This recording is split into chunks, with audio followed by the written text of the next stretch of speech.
A paz do Senhor, meus irmãos, me ajudem a tornar este canal tantos como a areia da praia. Quero vos trazer uma mensagem da parte do Senhor sobre o título Como lidar com os sentimentos que a pandemia trouxe.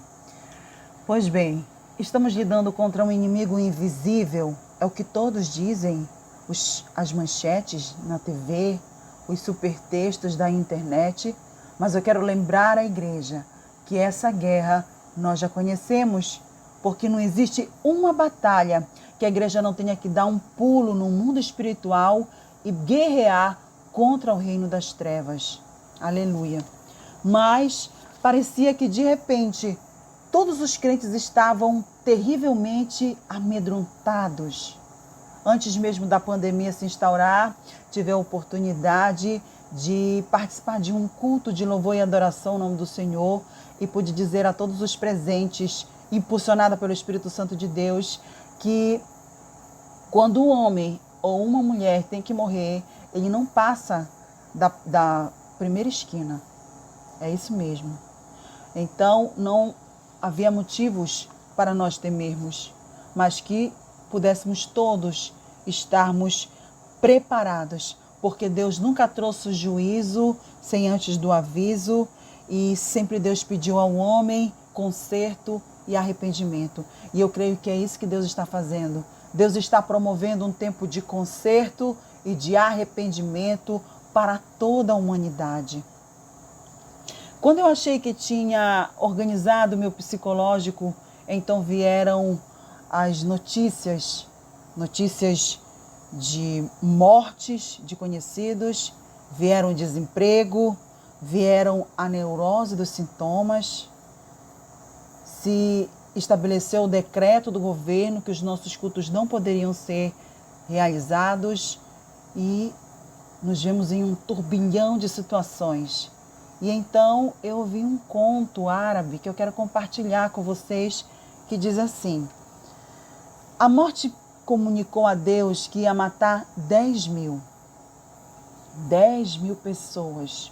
Passado algum tempo, ela reencontra o Senhor irado e o Todo-Poderoso lhe diz: você mentiu, disse que mataria 10.000, mas matou 100.000.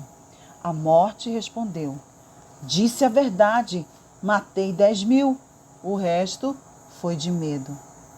Percebi o quanto essa história ilustrava perfeitamente a pandemia do coronavírus, porque quando não consegue infectar o corpo físico, a notícia do que este vírus poderia causar estava trazendo inundação mental. As pessoas estavam entrando em pânico, perturbações de todos os lados, uma verdadeira guerra psicológica.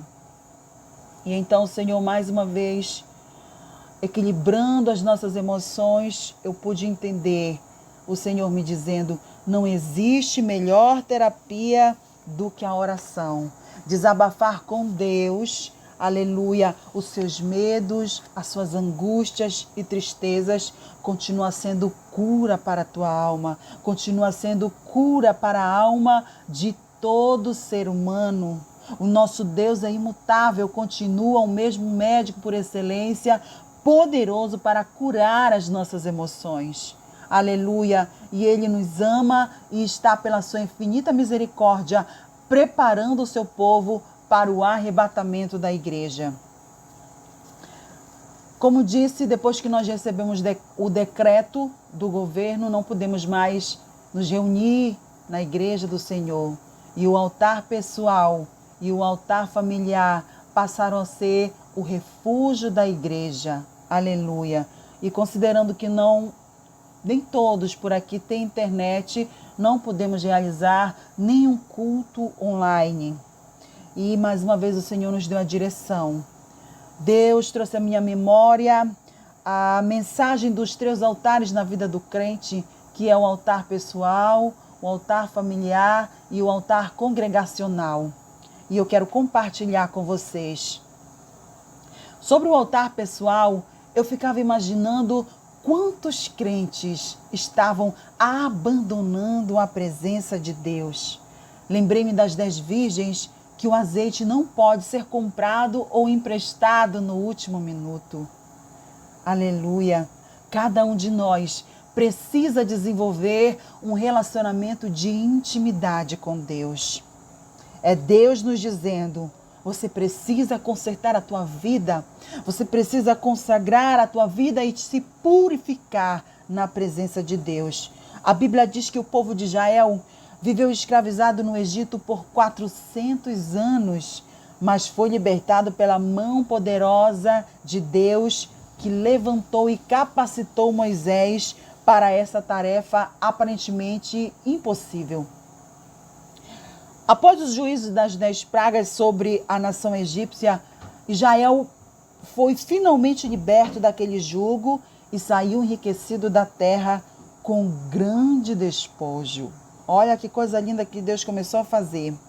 Eles foram perseguidos pelo exército egípcio, mas eles viram diante de si o mar vermelho se abrir e atravessaram a pés enxutos. Todo o exército inimigo sucumbiu quando o mar se fechou. E embora Israel tivesse que enfrentar o deserto de Sinai durante 40 anos, Deus alimentou o povo com o maná, aleluia, que descia dos céus. E em 2 ocasiões secas de extremas, viram milagrosamente sair água da rocha para saciar a sede do povo. Durante o dia, Deus protegia Israel do sol inclemente com uma nuvem e de noite com uma coluna de fogo. Quanto cuidado de Deus! Aleluia! Todo aquele povo presenciou inúmeras manifestações da glória de Deus.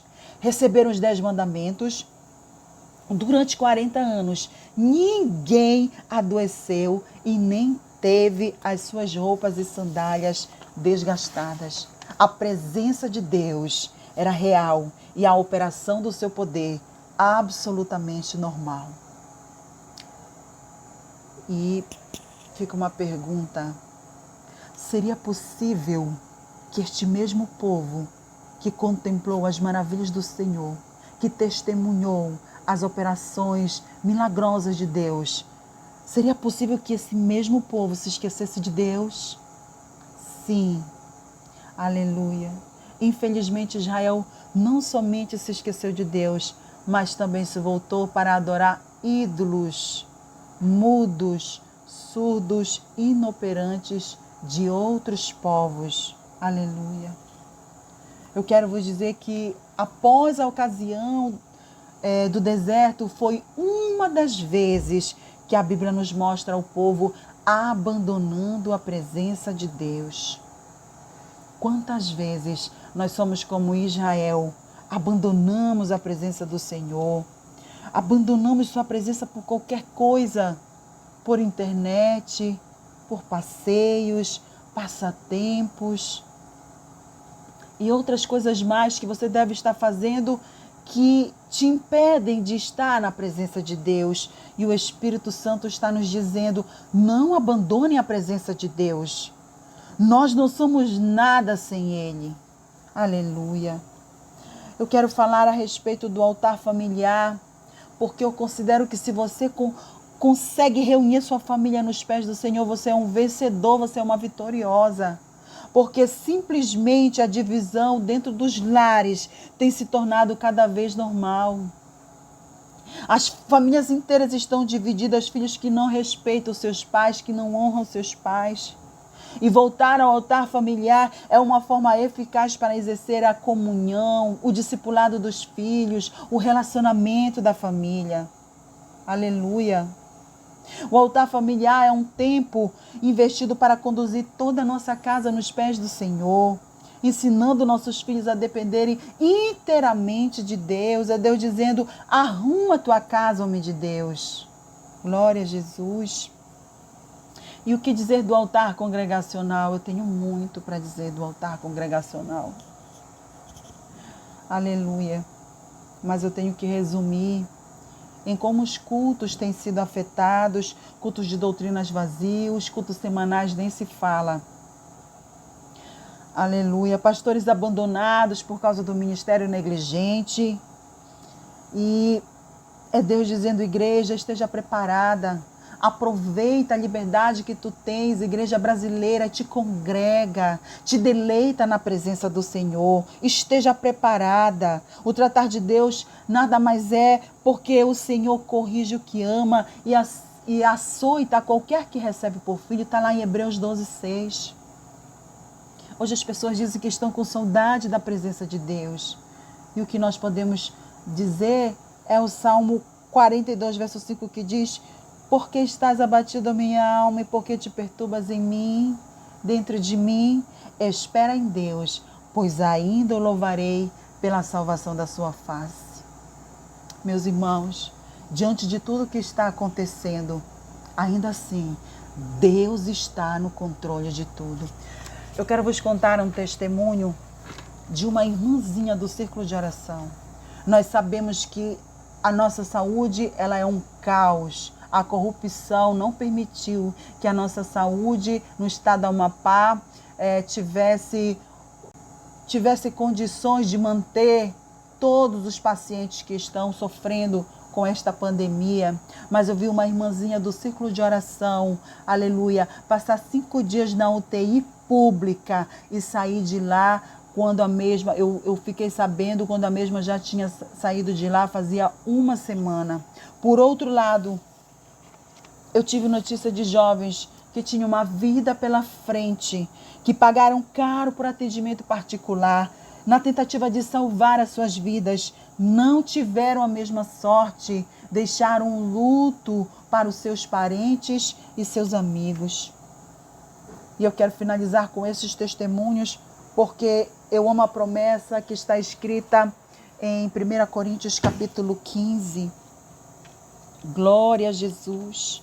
Versículo 51, que diz assim, aleluia, hoje, irmãos, a morte pode triunfar, mas eis que vos digo um mistério, na verdade nem todos dormiremos, mas todos seremos transformados num abrir e fechar de olhos, aleluia, ante a última trombeta, porque a trombeta soará e os mortos ressuscitarão incorruptíveis e nós seremos transformados, porque convém que isto que é corruptível se revista da incorruptibilidade e que isto que é mortal se revista da imortalidade, e quando isto que é corruptível se revestir da incorruptibilidade e isto que é mortal se revestir da imortalidade, então cumprir-se-á a palavra que está escrita, tragada foi a morte na vitória. Onde está a morte, o teu aguilhão? Onde está o inferno, a tua vitória? Ora, o aguilhão da morte é o pecado e a força do pecado é a lei. Mas graças a Deus que nos dá a vitória por nosso Senhor Jesus Cristo. Portanto, meus amados irmãos, sede firmes e constantes, sempre abundantes na obra do Senhor, sabendo que o vosso trabalho não é vão no Senhor. Como vos disse, hoje a morte ela pode triunfar, mas o nosso Deus aniquilará a morte para sempre. E eu amo esta palavra e desejo que neste dia o Senhor te abençoe. Ele venha ungir os umbrais das tuas portas, da tua casa, e nenhuma praga sucederá debaixo da tua tenda. No nome de Jesus, eu abençoo a todos vocês que estão ouvindo esta palavra, porque ela é de Deus e o nosso Deus, Ele é fiel. Que Deus abençoe, no nome de Jesus.